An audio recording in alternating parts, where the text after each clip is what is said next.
Hello, and welcome to Let's Talk Midlife Crisis with your hosts, Ashley and Tracy.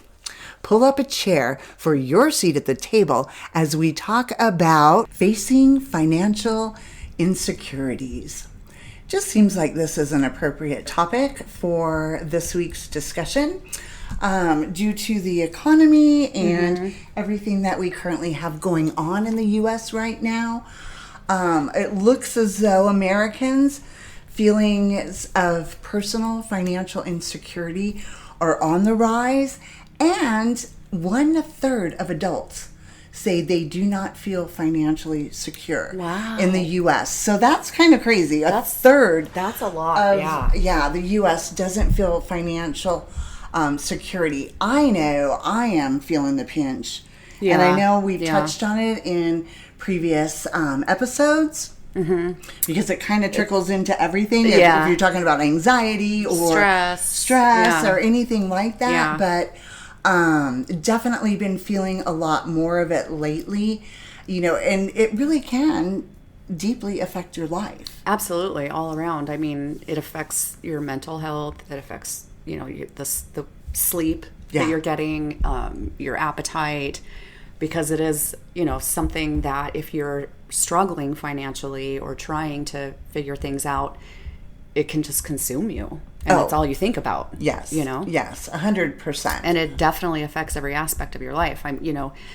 They always say money doesn't buy happiness, but it sure does make life a little easier. Well, the persistent worry, right? Like there's always that persistent worry that you have if, and especially even if you're working with the inflation and the economy the way that it is now.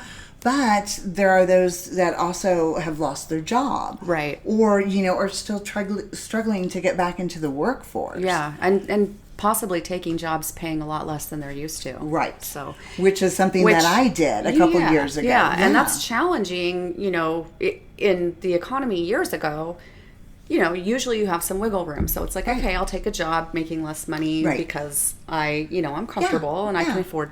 Now, with the rising costs of everything, whether it be insurance, groceries, car payments, even house mortgage payments, taxes went up. Absolutely. Homeowners insurance. My water bill, I just paid it, and it's like $20 higher. But it all just adds up. It's like $20 here, $50 here. Yeah. My mortgage went up $50, and it's because of property taxes. Yeah. And that doesn't even factor in October. Any kind of renewal that I have on my my homeowner's insurance, that might also reflect that. And like you said, it's $20 here, $50 there. I as my kids were growing up and getting jobs and learning how to manage their money, I would explain to them, it's only $20, but when you do that 5 times, you just blew $100. Right. So it doesn't seem like it's a lot, but when you put it all together, it's significant. Yeah. It does. It adds up. And I did take a pay cut a couple years ago. And honestly, a couple years ago, it was fine. Right? It was fine. And then I finally received a pay increase, a merit increase, and it was 3.5%. And although I was super grateful to have that, it was kind of a joke because that has no reflection on the inflation or anything else that we're going through right now. So, but again, I am grateful that I got it. But, I do start to worry a little bit now. And it's like, well, maybe get creative and stuff like that. So, again, it seemed like a really good topic for us to talk about today. And hopefully we'll be able to provide some means to kind of ease the worry and ease the stress, as we roll through this podcast, because, we can all talk about, all day long about how we got to this place. Right. And sometimes I don't make the best decisions when it comes to money. I think we're all guilty of that. Impulse buys, I'm so notorious for doing that. One thing you said, find ways to get creative. One thing I did recently in the last year or so, and I still continue to try and do it, I start looking at my subscriptions Yes. And, you know, just like things like, it's like, oh, I have Netflix, I have Hulu, I have Max, I have Paramount. This is insane. Again, it's like, oh, it's $10, it's $5. It's no big deal, yeah. But, But, you know, the reason years ago I got rid of cable was because it was so much more affordable to stream. Yes. But then all these platforms came out, and I signed up for all of them, and here I am paying what I paid for cable. Right. No, yes. So, and it's funny because I just paid bills. It was the beginning of the month. Well, it's not quite the beginning of the month. It's the weekend before, but my paycheck already dropped. And I was like, oh, well, let's just pay bills. And so I was paying bills, and one of my credit cards was supposed to be paid off. And there was a charge on it, which is the only reason I even caught it, right? Because if there was a balance on there, honestly, it was like $10.95 or something. I would never have caught it. Yeah. And it was an Apple charge. And I was like, oh, all frustrated. And so I call them up and I'm like, there's a charge on my credit card and blah, blah, blah, blah, blah. And they're like, oh, man, that's for your Apple TV subscription. And I was like, oh, snap. Do I even watch Apple TV? Right, and that's exactly what I thought. But then I did tune in and there was a new show and I thought, okay, we'll keep it for a little while longer. Right. But it's just funny. That's just one of the things. And like I said, I didn't honestly realize it was there. But I put more of my subscriptions and those types of things on credit cards because I think it's easier to dispute them or dispute anything. Yeah, if you have to without getting like a whole new debit card. Yeah, it's definitely safer, I think, too, to use a credit card for any purchases online or subscriptions. It's just safer because it's not direct access to your cash. Right. So it's better to do that than a debit card. Yeah, and if you have to dispute anything, on your debit card, immediately they shut it down. You know, and for me that just affects everything. Right. My auto deposits and my auto payments and stuff like that. So it's just such a big hassle. Yeah. But it is funny that I don't, and in my budget, because I do have an Excel spreadsheet with tabs for every month, and it goes year over year.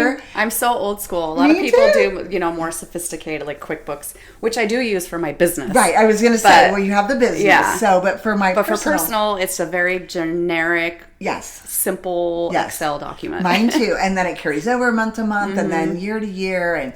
And for taxes, when I go to file taxes, or just to reference something, because like I said, I realized that my mortgage went up. And I was like, well, wait a minute. So I, tab back a couple months and I can see consistently, what that debit was and how it went up. So then I had to go to, the website, the mortgage website, and figure out what, find that detail of where it's increasing. But unfortunately with that, your hands are kind of tied. Yeah, there's not a lot you could do with that. But there are ways, just like looking through your subscriptions, there are ways to help with, your utilities.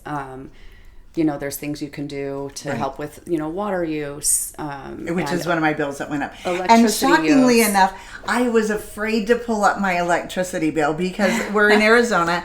It has been 110 plus, it feels like, for the entire month of June. Right. It's just been crazy. Very humid, too, for us. Very humid for us, dry in the desert. But I feel like my AC is running 24/7. And I'm just thinking, oh my gosh, what's this going to look like? But it still was pretty reasonable. It was like $250. For me, that's fine. Yeah. It barely drops under $2, even I without using anything. Yesterday, my AC was set at 76. But it was 84 in my house. Oh no. And I was like, oh gosh, this is not going to shut off. It's never going to cool down. So I had to go through, I have blackout curtains throughout my house, and I had to go through closed curtains, and just kind of help the house cool down. And it worked. Oh, but good. Again, those are things that you can do. Okay. Yeah. Here in Arizona, that is a huge thing for us. And for people that live in cold weather states, right? The winter months are their big, impact on the utility bill months. But some things you just can't help and you just can't control.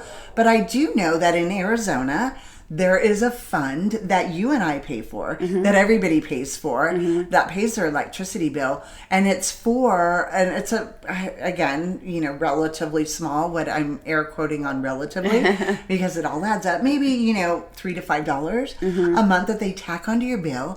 But it is to help pay for people that can't afford to pay their electricity bill. Yeah, because they do work with those people. I mean, You can't go through a summer without. So you may want to check with your electric company if you're struggling to pay that bill, and reach out to them. Lot of programs. And there are programs out there that might be able to assist you at least immediately, right? And they also have here different rate plans, and I'm on the one where between 4 p.m. and 7 p.m. You don't want to run any large appliances like washer, dryer, dishwasher, because the rate goes up during those 3 hours. I'm on the same one, So I do not use any of my large appliances during that time because the rate is higher. It changes. So there's a lot of different programs out there to help.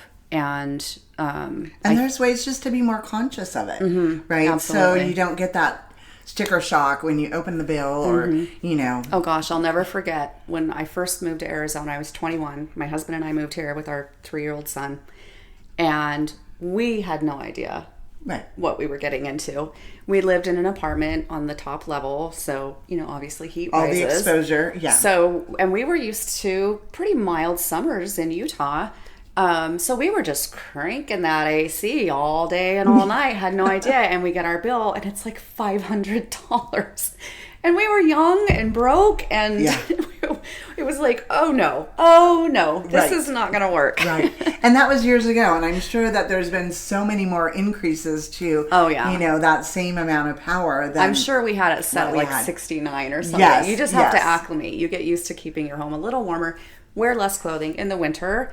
Keep your home a little cooler and put on more clothing. Sweatshirts, But there's just simple ways that, you know, and again, every dollar saved helps. I know for me, a lot of when I said, you know, that I have a budget. I'm wonderful with it. I've been that way for decades, right?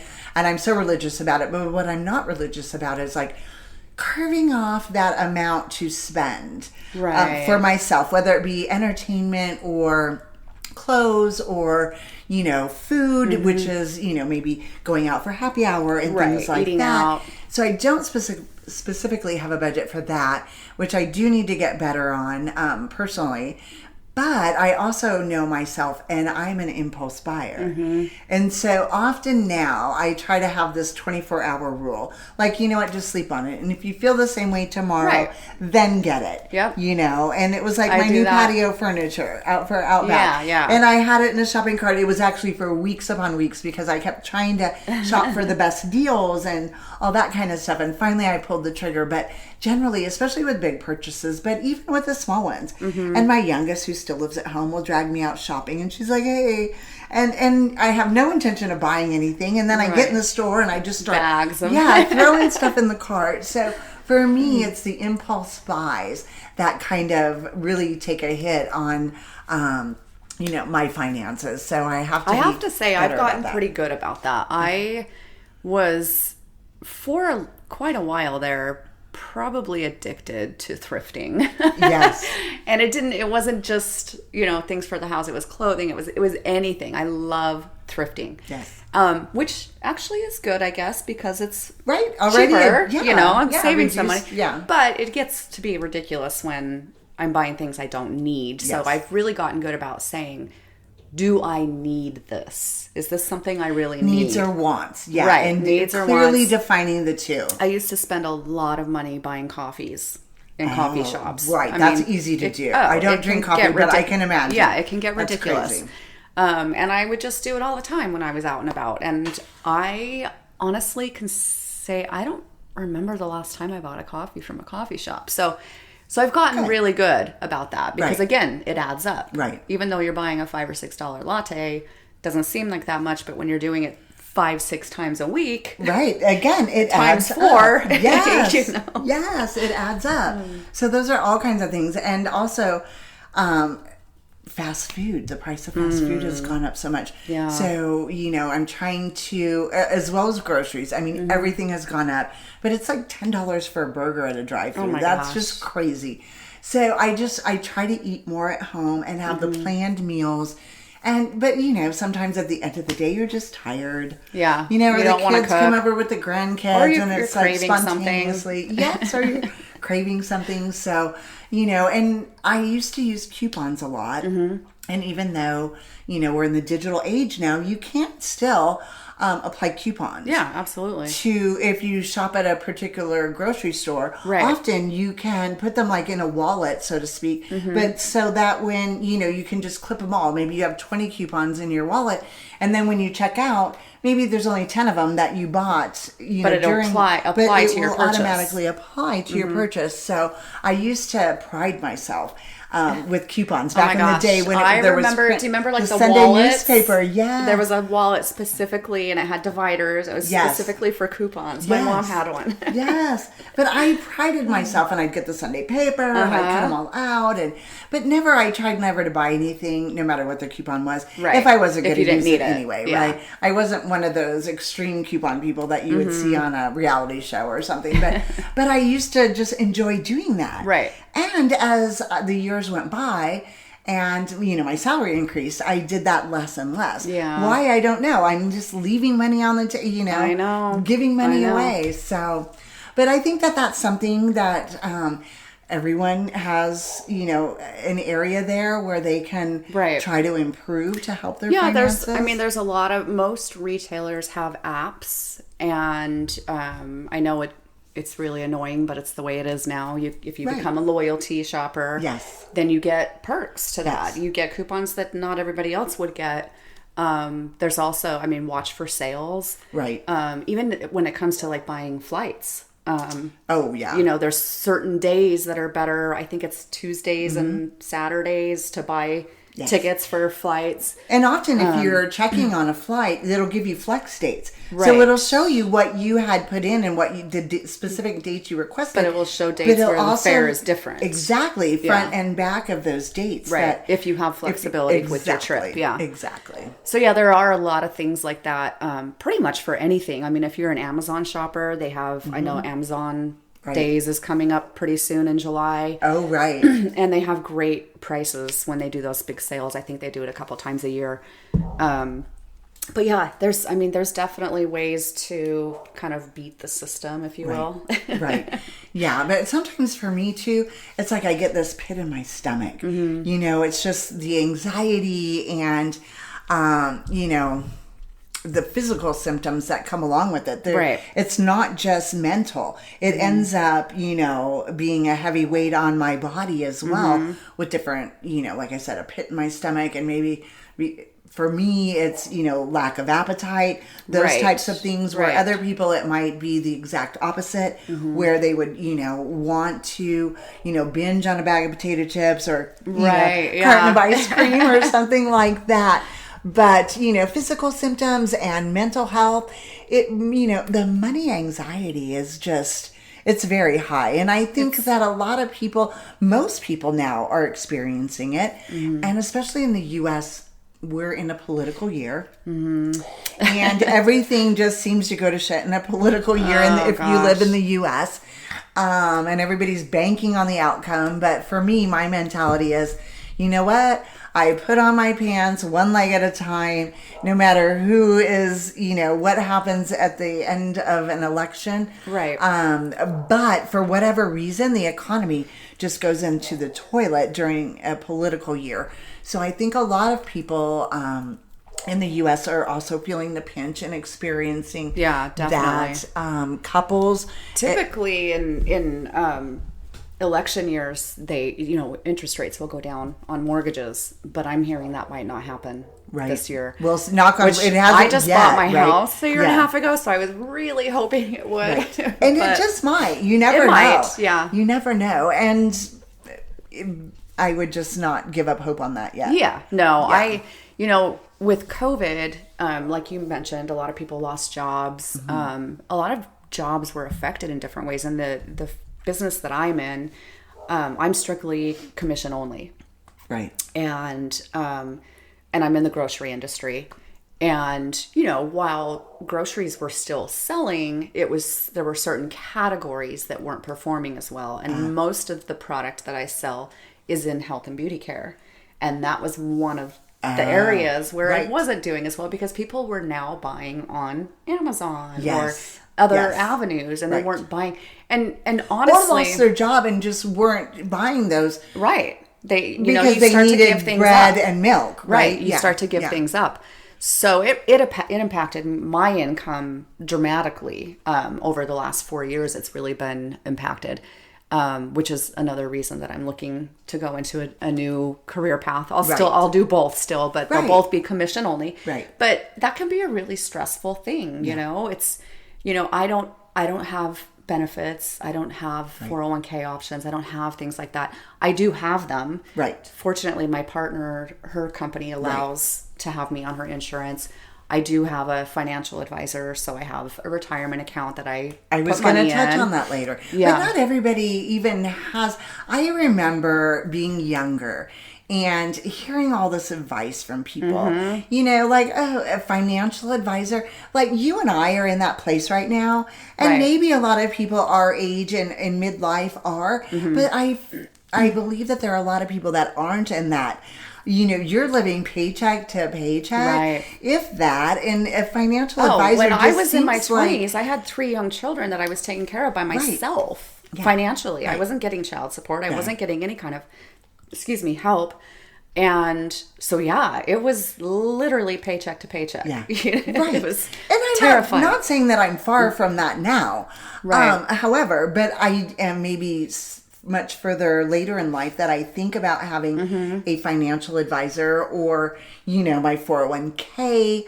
But I've had to cash out my 401ks before. Oh yeah, right? I've taken loans against it. Yeah, I've done that. And when I've left jobs, switched jobs, it's like, well, you know, and you just go into survival mode. Which is actually the smartest way. So if you are in a position where you need some money, whether it be something medical or maybe you got in over your head with credit card debt, those interest rates are insane. Yeah, especially right now. The best thing to do is borrow from yourself. That is those 401ks, any kind of retirement account that you have, they almost all of them allow you to take loans out, and you do pay it back, but it's a much lower interest rate. It's very doable, and you're just taking your own money.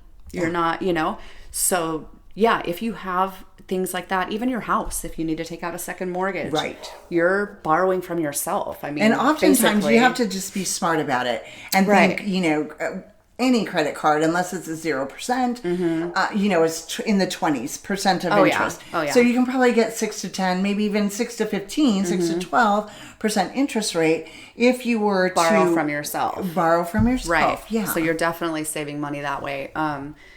But yeah, there's a lot of different ways to get creative. My financial advisor, shout out to John. He's with Raymond James. He's amazing. I pay very little for his help. And I have a portal that shows, you know, I load all my information in there. It shows my net worth. Does it say how much you need to retire? It's so funny because I have it doesn't. I don't have like goals in there right now. Right. And I don't, but I think it's because of my age. But I can. Yeah. And they're like, oh, how much you need to retire? And it's like, you know, it's crazy. Which is funny. The running joke in my house is my son is going to support me through my old age, and every time I give him money, I'm like, you know what this means, doesn't it? He's like, yeah, Mom, I'll take care of you when you retire. I think right now, if I were to tell my kids, you might have to move back in with me. Right now, they'd be thrilled. They would do it because the economy. I don't know if they would in 20 years. They might be like, I don't think so. Or if you would want them to. But I've been watching this show on Netflix about the most horrible roommates. Something about roommates. Oh, gosh. Worst roommates in the world. You should watch it. Oh. It's crazy. But it's so scary. I mean, wild stuff is happening. A lot of people die. And I thought, okay, I am never taking in a roommate. Children are one thing, right? Right. You know, family are one thing. But some cases, you know, people try to Airbnb a room out and stuff like that. So those are options, but just err with the side of caution on that. Yeah, absolutely. If at all possible, but you know, try breathing exercises and meditation if you're overwhelmingly, you know, obsessing about your financial situation. If it's just dire financial situation, and look for help, you need some help. Look for help, and maybe create financial goals, set clear, achievable objectives. And there's a lot of free resources, so don't hesitate to reach out. Google's your best friend there, right? And make a budget.